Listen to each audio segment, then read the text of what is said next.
Welcome to CCN News. I'm your host, Catherine Christian, and here are some of your top stories for today, March 4th. Michael Bloomberg suspends his presidential campaign and endorses Joe Biden. Trump uses racist slur to mock Elizabeth Warren for losing her home state on a Super Tuesday. An ex-Labor Secretary turns Donald Trump's insulting nickname for Democrats on the GOP. In saying goodbye, handshakes, and hello, even elbow bumps. Greetings to avoid during the coronavirus outbreak.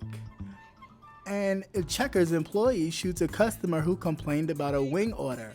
Let's get to the news. Michael Bloomberg, who spent hundreds of millions of dollars to self-fund his 2020 presidential run, announced on Wednesday that he is suspending his campaign due to poor performance on Super Tuesday and vowed to support Joe Biden for president. Bloomberg, whose self-funding drew backlash from an increasingly progressive party for the spectacle of the role he played in big money politics. Bloomberg was one of two billionaires in the race, joined by Tom Sawyer, who dropped out over the weekend. Moving forward, Bloomberg has pledged to pay for his massive staff to continue to work through November to support whomever the Democratic nominee will be.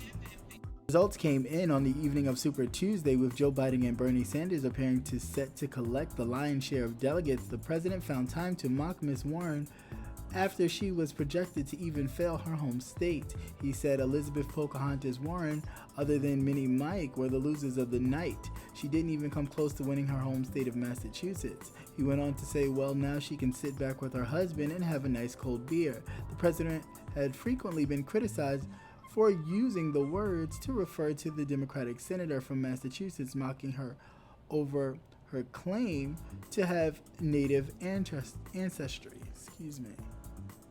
The National Congress of American Indians, however, had previously condemned Mr. Trump for using the term.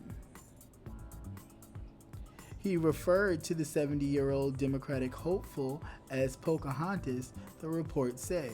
On Tuesday evening, Mr. Biden looked set to win Massachusetts according to projections, with Sanders coming in second.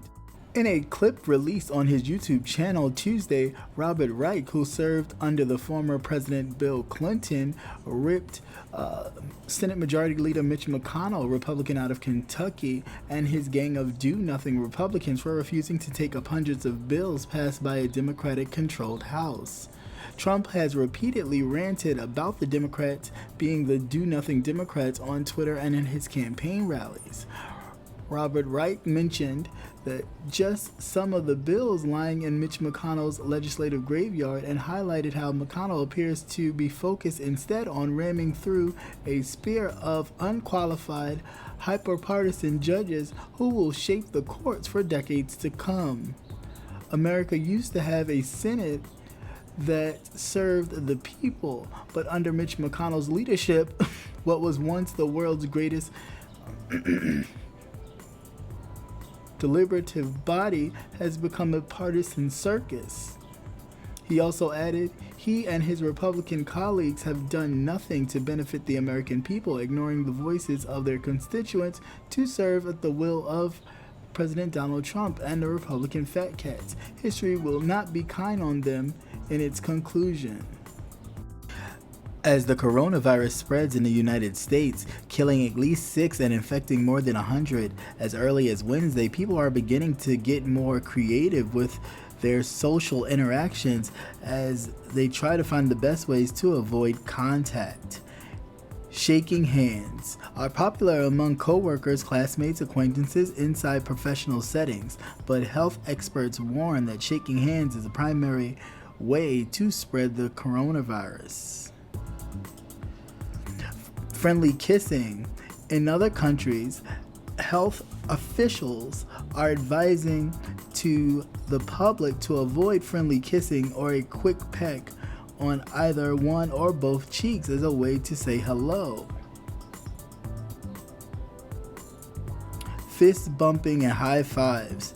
A 2014 study published by the peer-reviewed American Journal Infection Control found that nearly twice as many bacteria transferred with handshaking compared with high fives, with the transmission even lower that of fist bumps. But that all depended on how long the high fives or the fist bumps lasted. Because handshakes typically last longer than high fives or a fist bump, the study prolonged the contact for more than 3 seconds. The elbow bump. Instead of shaking hands or high fives, U.S. Surgeon General Jerome Adams introduced the elbow bump at a news conference in Connecticut. Gunfire erupted at a DeKalb County fast food restaurant last night when a customer complained about his wing order. Wings were thrown when shots were fired at the Checkers in Candler Road, in the Patherville neighborhood. The restaurant's manager told Channel 2 Action News.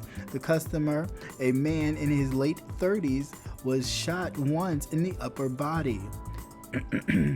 It all started when two men ordered at the walk-up window just before midnight Tuesday, received their food and claimed that their order was incorrect, the manager said. The men reportedly started shouting. While they worked to make the correct wings, employees closed the window on the fuming men. According to the manager, one of the men threw his food at the employee, and the employee responded by pulling out a gun and shooting him. The employee was promptly fired, and the manager told Channel 2 he was identified by police as 25-year-old Jonette Robinson. The victim was taken to the hospital for his injury, which police did not consider life-threatening. Robinson was arrested on the charge of aggravated assault and is being held in the DeKalb County Jail.